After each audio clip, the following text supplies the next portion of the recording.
Assalamualaikum warahmatullahi wabarakatuh. Pada perkuliahan hari ini, hari Kamis tanggal 21 Oktober 2021, mata kuliah telaah kurikulum matematika akan membahas terkait dengan objek pembelajaran matematika sekolah. Jadi sekarang kita sudah masuk pada pertemuan kelima di perkuliahan kita.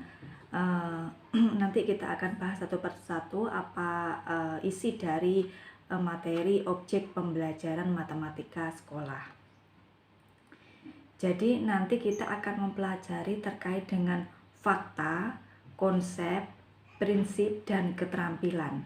Yang sebelumnya sudah kita bahas sebenarnya di materi pengembangan kurikulum. Nah, itu ada fakta, konsep, prinsip juga ya kemarin itu, tetapi di sini lebih dikhususkan lagi pada matematikanya. Jadi matematika SD, kalau kemarin kita belajar secara umum gitu, secara umum. Nah, ini kita kaitkan dengan matematikanya, matematika yang ada di sekolah dasar. Contohnya di sekolah dasar ataupun SMP dan SMA begitu.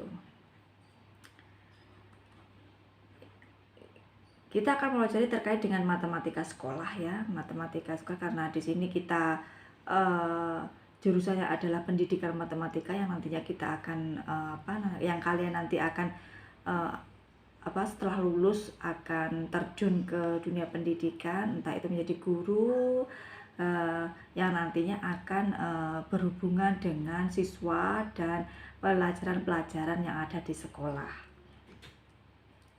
Nah, matematika sekolah itu adalah matematika yang diajarkan di pendidikan dasar dan pendidikan menengah. Matematika sekolah berguna untuk menumbuh kembangkan kemampuan-kemampuan dan membentuk pribadi siswa serta mengikuti perkembangan iptek. Jadi di sini gunanya matematika sekolah itu untuk memunculkan atau untuk mengembangkan kemampuan-kemampuan yang dimiliki oleh siswa agar dapat secara mandiri mereka bisa mengatasi permasalahan yang mereka hadapi sehari-hari. Kemudian juga untuk membentuk pribadi siswa, membentuk karakter siswa begitu. Dengan tidak lupa mengikuti juga perkembangan iptek begitu. Nah, objek pembelajaran matematika sekolah itu dibagi dua macam. Yang pertama itu adalah objek langsung, yang kedua adalah objek tidak langsung. Nah, yang termasuk objek langsung ini adalah fakta, kemudian konsep, kemudian prinsip, kemudian keterampilan. Ini adalah objek langsung yang secara langsung bisa kita lihat ketika kita terjun ke sekolah dan mengamati secara langsung pada kegiatan proses pembelajarannya. Yang kedua adalah objek tidak langsung. Contohnya seperti apa? Misalkan disiplin diri, kemudian kemahiran matematika, apresiasi terhadap matematika, kemudian berpikir secara matematika yang kita kaitkan dengan berpikir logis, rasional, dan eksak. Nah, ini adalah objek tidak langsung, objek yang secara tidak langsung tidak dapat kita lihat secara langsung. Kalau objek langsung bisa kita lihat ketika siswa itu melaksanakan aktivitasnya di kelas. Tetapi kalau objek tidak langsung ini tidak secara langsung dapat kita lihat, tapi perlu waktu untuk melihat kedisiplinan siswa, kemahiran siswa itu kita melihatnya tidak secara langsung tetapi secara bertahap, sehingga dinamakan objek yang tidak langsung. Nah, di sini kita akan mempelajari objek yang secara langsung yang terdiri dari fakta, konsep, prinsip, dan keterampilan. Jadi hari ini kita belajar tentang itu. Nah, yang pertama adalah fakta. Nah, fakta ini adalah kesepakatan. Fakta itu suatu kesepakatan yang ada di dalam matematika sekolah. Kalau didefinisikan di dalam matematika sekolah ya, fakta itu adalah kesepakatan yang ada di dalam matematika sekolah. Nah, fakta banyak dijumpai pada lambang matematika, juga pada pengerjaan hitungannya. Dan ada banyak lambang-lambang gitu ya di dalam matematika itu yang dinamakan fakta. Kajian fakta memberikan kemampuan untuk membedakan antara kebenaran sebagai suatu kesepakatan dan kebenaran yang didapat secara konsistensi. Jadi fakta ini merupakan suatu kesepakatan bersama ya dari para ahli terdahulu, yang sehingga sampai pada saat ini secara konsisten itu kesepakatan itu tetap kita kita gunakan.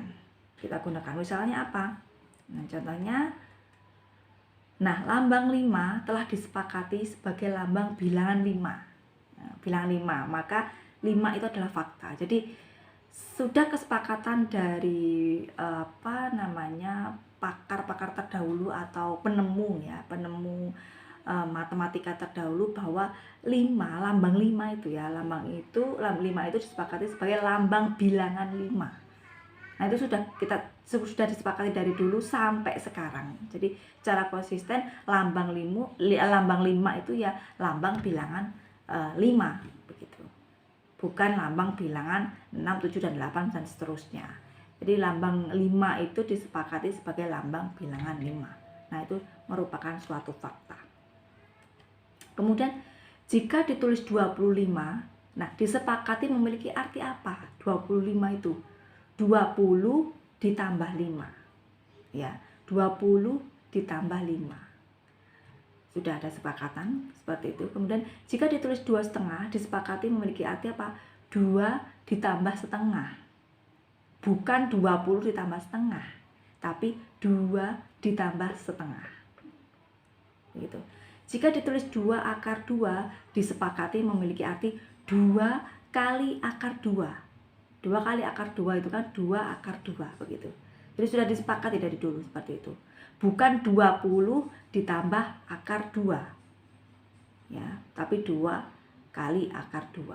Atau bukan juga 2 ditambah akar 2. Gitu. Jika ditulis 2x, maka disepakati memiliki arti 2 kali x. Jadi 2x itu artinya 2 kali x. Begitu. Ini adalah contoh-contoh suatu kesepakatan. Misalkan dalam pengerjaan hitungan yang sederhana disepakati urutan-urutan pengerjaan. Misalkan kali, bagi, tambah, kurang. Nah, itu ya. Yang mana dulu gitu. Nah, kalau misalkan ada pengerjaan seperti ini, 10 dikurangi 2 kali 3 ditambah 4. Nah, itu sudah disepakati cara pengerjaannya adalah perkalian dulu. Jadi 10 dikurangi 2 dalam kurung 2 kali 3 ditambah 4. Jadi dikasih kurung menandakan bahwa itu yang akan dikerjakan terlebih dahulu, perkalian dulu. Jadi 10 dikurangi 6 ditambah 4. Nah, kemudian antara pengurangan dan penjumlahan itu sama sejajar kan? Juga perkalian dan pembagian sama saja. Jadi karena ini lebih dulu yang pengurangan, jadi dikurangi dulu. 10 dikurangi 6, 4 ditambah 4 sehingga hasilnya 8. Begitu. Sudah disepakati bahwa cara pengerjaannya seperti itu. Ketika ada soal-soal yang seperti ini, begitu ya. Nah, yang kedua adalah konsep. Nah, konsep ini adalah suatu pengertian atau definisi ya, definisi. Kajian konsep memberikan kemampuan untuk memberikan contoh beberapa macam definisi. Jadi definisi itu mungkin ada berbagai macam perspektif ya. Jadi tidak terpaku pada satu definisi saja. Jadi ada berbagai macam definisi nantinya. Misalkan persegi itu, persegi itu apa? Bisa lebih dari satu definisi itu. Berdasarkan dari sudut pandang yang berbeda-beda. Begitu maksudnya. Setiap definisi memiliki cakupan. Setiap definisi itu memiliki cakupan. Cakupannya itu dinamakan ekstensi, sedangkan isi dari cakupan itu adalah intensi. Begitu ya. Kalau kita melihat misalkan suatu himpunan, semestanya itu ya cakupannya itu adalah ekstensinya, isinya itu adalah intensinya. Kalau kita lihat diagram himpunan ya, diagram Venn itu kan ada semestanya. Nah, semestanya itu adalah ekstensinya, sedangkan yang ada bulat-bulatnya itu adalah intensinya begitu. Nah, di sini makin luas ekstensinya, cakupannya makin luas ya, akan semakin sedikit intensinya. Sebaliknya, jika makin banyak intensinya, maka akan makin sempit ekstensinya. Setara dengan jika banyak intensinya, maka akan makin sempit ekstensinya. Kebalikannya ya. Apa ini maksudnya? Jadi saya ulangi lagi ya. Suatu definisi itu punya daerah cakupan. Definisi ya. Definisi itu punya daerah kecakupan. Daerah cakupan itu adalah ekstensi yang dinamakan dengan ekstensi, dan isinya itu dinamakan intensi. Nah, ini contohnya biar lebih memahami. Nah, ini contohnya di konsep. Nah, ini misalkan ini daerah cakupan segi 4. Daerah cakupan segi 4 itu adalah trapesium ya, jajar genjang, persegi panjang, persegi. Itu kan semuanya segi 4 ya, segi 4. Cakupannya itu. Kalau segi 4 itu adalah trapesium, yang termasuk segi 4 itu trapesium, jajar genjang, persegi panjang, dan persegi. Nah, sekarang kita bredeli itu ya, satu persatu terkait dengan masing-masing cakupan itu. Yang pertama, trapesium. Definisi dari trapesium di sini menyebutkan bahwa trapesium adalah segi 4 yang sepasang sisinya sejajar. Berdasarkan cakupan tadi, berarti apa saja yang sisinya sejajar? Kan trapesium, ya trapesium kan juga sisinya sejajar. Sepasang sisinya sejajar kan? Kemudian jajar genjang, sepasang sisinya juga sejajar. Kemudian persegi panjang, sepasang sisinya juga sejajar. Persegi juga seperti itu, sepasang sisinya sejajar. Jadi masuk semua ya, mencakup semua ya. Cakupan itu masuk dalam definisi yang A ini. Gitu ya. Coba yang B sekarang. Jajar genjang. Jajar genjang adalah segi 4 yang sisi-sisi berhadapannya sejajar. Nah, berdasarkan daerah cakupan segi 4 tadi, yang sisi-sisi berhadapannya sejajar apa saja? Jajar genjang. Kan sisi yang berhadapan, sisi-sisi yang berhadapannya kan sejajar kan ya? Sejajar. Gitu kan?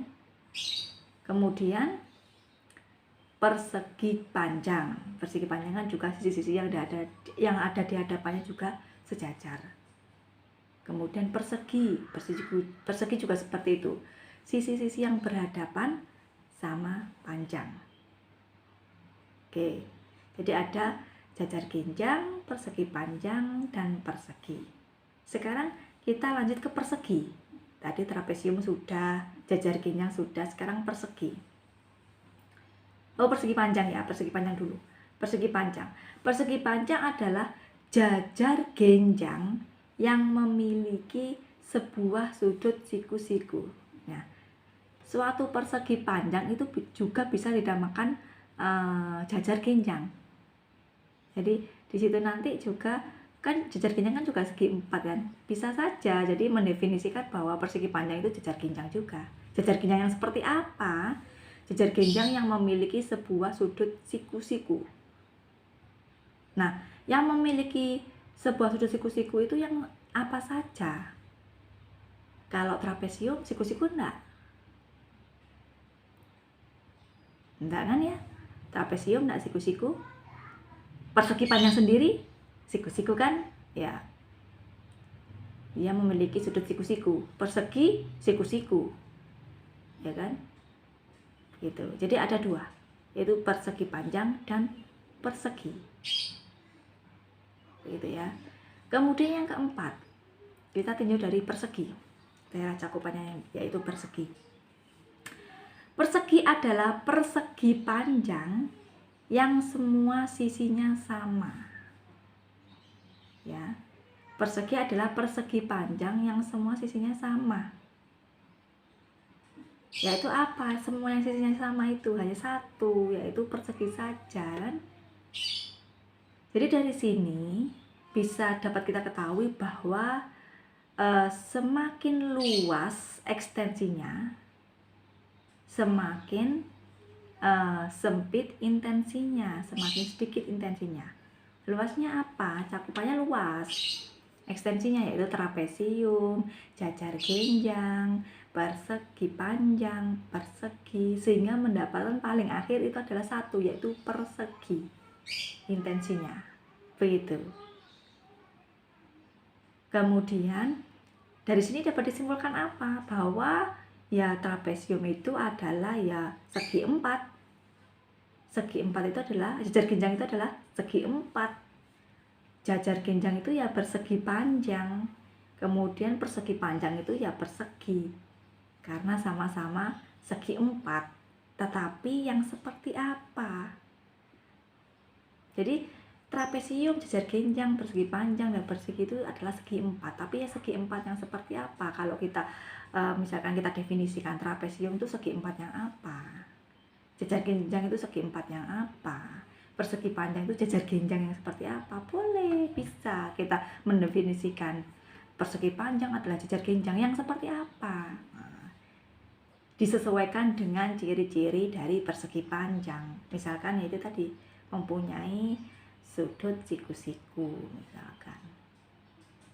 Persegi adalah persegi panjang yang sisinya, semua sisinya sama besar, sama maksudnya begitu. Ya, dari ini sudah terlihat bahwa eksistensinya itu banyak ya, banyak, yaitu trapesium, jajar genjang, persegi panjang dan persegi, dan intensinya semakin sedikit atau semakin sempit, yaitu ya akhirnya persegi ini tadi intensinya. Begitu intensinya semakin sempit. Nah, ini adalah contoh dari suatu konsep. Nah, macam-macam definisi itu ada 5. Yang pertama adalah definisi demonstrasi. Yang kedua itu adalah definisi genitis. Yang ketiga definisi analitis. Kemudian definisi dengan induksi matematika. Kemudian definisi rumus. Sekarang kita bahas yang nomor 1, yaitu definisi demonstrasi. Nah, definisi demonstrasi itu yaitu suatu cara mendefinisikan suatu pengertian dengan menunjukkan benda aslinya atau benda konkretnya. Misalkan ketika kita ketika kita mengajar begitu, mendefinisikan terkait dengan tabung, maka kita juga ada bendanya. Jadi kita perlihatkan bendanya itu. Begitu. Itu adalah definisi demonstrasi. Jadi kita mendemonstrasikan, memperlihatkan benda-benda konkret sesuai dengan materi yang akan kita ajarkan. Misalkan bola ya berarti diperlihatkan, didemonstrasikan terkait bola. Kemudian misalkan balok berarti nanti terkait balok begitu. Jadi benda konkretnya ada. Begitu. Kemudian yang kedua definisi genitis. Nah, definisi genitis ini definisi yang menyebutkan keluarga atau kelompok terdekat dan perbedaan khas yang ada di dalamnya. Misalkan himpunan kosong didefinisikan sebagai himpunan yang tidak memiliki anggota. Maka untuk kelompok terdekatnya berarti himpunan. Kemudian untuk yang perbedaan khasnya yang ada di dalamnya itu adalah tidak memiliki anggota. Jadi itu yang namanya himpunan kosong. Himpunan kosong itu adalah kelompoknya atau klasifikasinya himpunan. Kemudian kekhasan dari himpunan kosong itu apa? Ya tidak punya anggota, tidak memiliki anggota, itu adalah himpunan kosong. Contohnya seperti itu. Kemudian definisi analitis. Definisi analitis ini menguraikan terjadinya pengertian yang dimaksud. Misalkan segitiga Pascal didefinisikan sebagai berikut. Jika koefisien suku 2 yang dipangkatkan disusun dari atas ke bawah ya, maka didapat bangun yang mirip dengan segitiga yang dinamai segitiga Pascal. Misalkan dengan seperti itu. Contohnya itu ya. Itu adalah definisi analitis. Jadi dikaitkan dengan gambarnya ya, gambar ininya segitiga Pascalnya. Ketika menyusun koefisien suku 2 yang dipangkatkan, kemudian disusun dari atas ke bawah, maka akan terbentuk seperti segitiga Pascal. Nah itu. Kemudian yang seterusnya adalah definisi rumus, yaitu definisi yang disajikan dalam bentuk rumus. Kalau kalian dulu waktu SMA itu kan belajar terkait logaritma. Nah itu kan banyak sekali perubahan-perubahan dari rumus logaritma. Misalkan ini ya, misalkan P log Q itu bisa log Q per log P. Nah contohnya seperti itu. Jadi perubahan-perubahan yang nantinya hasilnya itu sama begitu. Jadi perubahan-perubahan rumus yang awalnya kemudian ada perubahan-perubahan tertentu yang menghasilkan hasil yang sama. Kemudian yang selanjutnya definisi dengan induksi matematika. Jadi yang terkait dengan induksi matematika, ketika kalian mempelajari di SMA tentang induksi matematika, kan diawali dengan faktorial ya, misalkan 0 faktorial, 1 faktorial, 2 faktorial. Nah seperti itu, sehingga rumus secara umumnya adalah n faktorial itu n kali n-1 kali n-2 kali n-3 kali bla bla bla bla kali 3 kali 2 kali 1. Nah itu misalkan kalau induksi matematika. Kalau di perguruan tinggi juga ada, di matematika dasar itu ada, diulang lagi terkait dengan induksi matematika.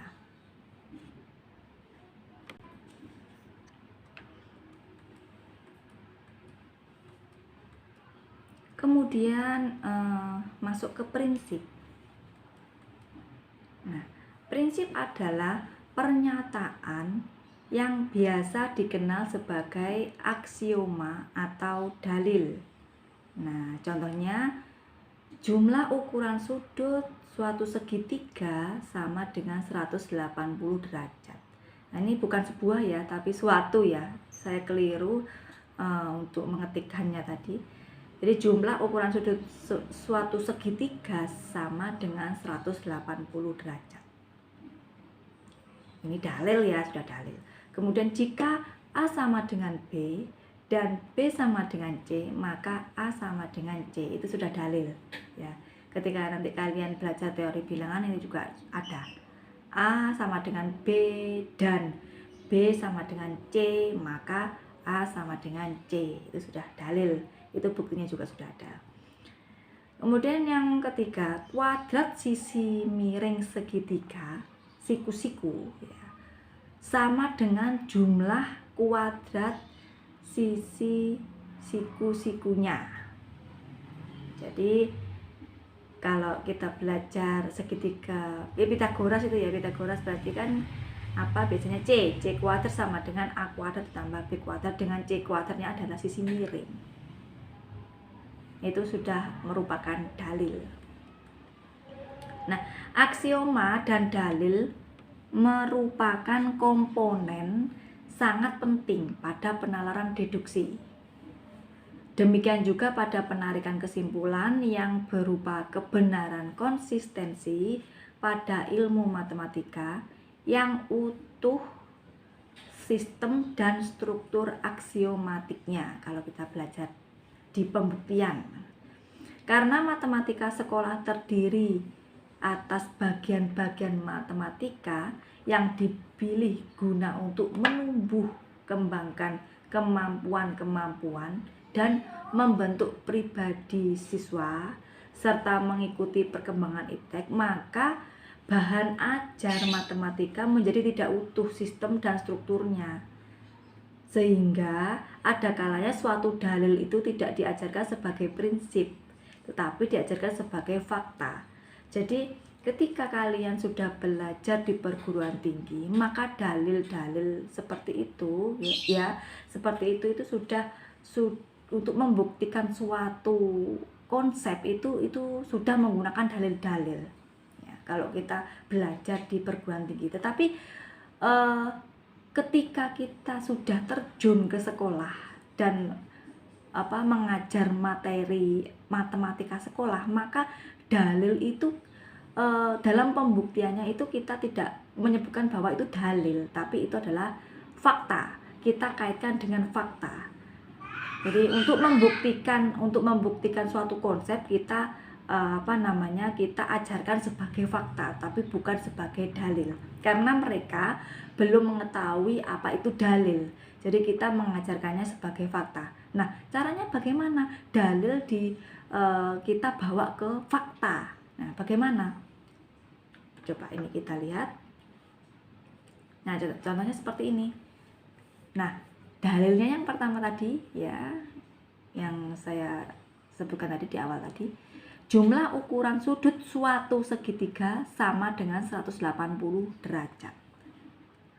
Nah, dalil ini tidak mungkin kita ajarkan pada anak SD maupun SMP. Itu tidak mungkin kita mengatakan itu dalil. Dalilnya seperti ini. Bagaimana pembuktiannya? Nah, kita tidak mungkin mengatakan ini dalil kepada mereka. Tetapi kita membelajarkannya ini sebagai fakta. Fakta bahwa jumlah ukuran sudut suatu segitiga itu ya 180. Nah, dibuktikan dengan apa? Nah, ini cukup hanya ditunjukkan kebenarannya dengan cara dibuatlah segitiga dari kertas. Entah itu kertasnya itu seperti yang ada di gambar 2 ini ya.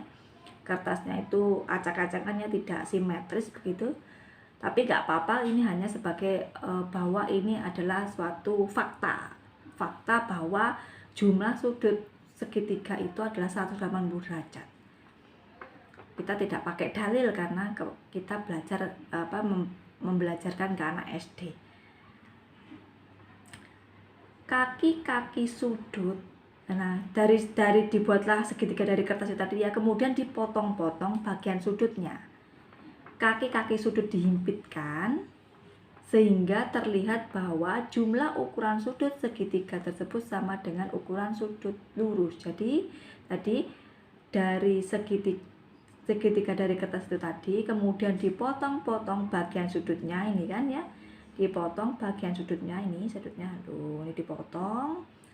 Kemudian kaki-kaki sudutnya, ini kaki-kaki sudut kan ini. Nah, ini kaki-kaki sudut ini dan ini.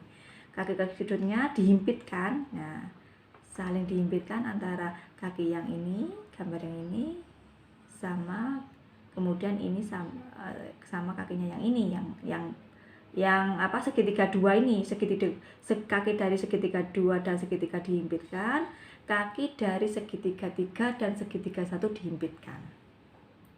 Ya kan, dihimpitkan sehingga terlihat bahwa ukuran sudut segitiga itu lurus ya. Ukuran sudut lurus, sehingga kalau sudut lurus itu berapa? 180 derajat. Begitu. Jadi kita tidak mengajarkan ke mereka dalilnya itu adalah kalau 1 ditambah 2 ditambah 3 itu 180 derajat, tetapi kita dengan cara yang seperti ini untuk memudahkan memahamkan mereka bahwa ini adalah fakta. Begitu, bukan kita membelajarkannya bukan dalil, tapi kita belajarkan fakta. Kemudian keterampilan di sini yang dimaksud adalah keterampilan matematika. yaitu keterampilan menuliskan lambang matematika, mengaplikasikan fakta, konsep, dan prinsip matematika dengan benar. Juga keterampilan berpikir secara matematika. Dengan demikian, keterampilan matematika erat hubungannya dengan kesungguhan dan ketekunan di dalam mengerjakan latihan-latihan soal yang didahului dengan penguasaan dan pemahaman akan fakta, konsep, dan prinsip matematika. Misalkan saya contohkan seperti ini. Misalkan kita membelajarkan dulu terkait dengan fakta, misalkan segitiga. Konsep dari segitiga itu apa? Gambarnya dulu ya, gambarnya segitiga itu seperti apa? Kita perlihatkan dulu benda konkretnya. Benda konkret dari segitiga itu seperti ini. Konsepnya apa? Segitiga itu adalah definisinya, pengertiannya memiliki 3 sisi, misalkan seperti itu. Kemudian untuk ke prinsipnya, misalkan alasnya berapa, kemudian tingginya berapa, sehingga dengan rumus luas segitiga setengah kali alas kali tinggi bisa disubstitusikan setengah alasnya berapa kali tingginya berapa, sehingga bisa didapat luasnya, misalkan seperti itu. Itu adalah contoh sederhana dari fakta, konsep, dan prinsip matematika. Mungkin itu yang dapat saya sampaikan untuk perkuliahan hari ini terkait dengan pembelajaran matematika sekolah. Kalau ada pertanyaan silakan nanti ditanyakan di grup diskusi ya.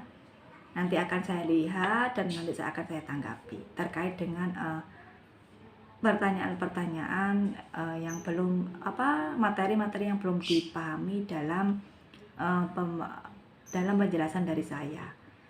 Untuk selanjutnya, di pertemuan selanjutnya silakan nanti dibagi kelompok ya, mulai presentasi ya. Presentasinya adalah kalian nanti untuk tugasnya dulu. Tugasnya kalian nanti membuat video pembelajaran terkait materi yang sudah dibagi. Nanti silakan diunduh untuk RPS terbarunya. Itu sudah ada pembagian materinya masing-masing di kelompok masing-masing. Silakan dibagi kelompoknya secara adil. Kemudian setiap kelompok nanti membuat video pembelajaran terkait materi yang didapat. Kemudian untuk minggu depan kita pembelajarannya kalau tidak daring asinkronus. Nanti kalau sinkronus nanti melalui Google Meet atau melalui Zoom, nanti kalian tidak perlu per kelompok, tidak perlu mempresentasikan, tetapi nanti yang dipresentasikan. Jadi silakan nanti setiap kelompok untuk membuat video pembelajaran. Nanti ketika perkuliahan minggu depan itu kalian untuk setiap kelompok tidak perlu presentasi, tetapi menampilkan dari video pembelajaran. Nah setelah itu nanti masuk ke asinkronus di LMS, di forum diskusi. Nanti silakan untuk mahasiswa lain untuk menanggapi dan mempertanyakan terkait materi yang belum dipahami. Seperti itu untuk tugas selanjutnya, tugas kelompok. Saya akhiri untuk perkuliahan hari ini. Wassalamualaikum warahmatullahi wabarakatuh.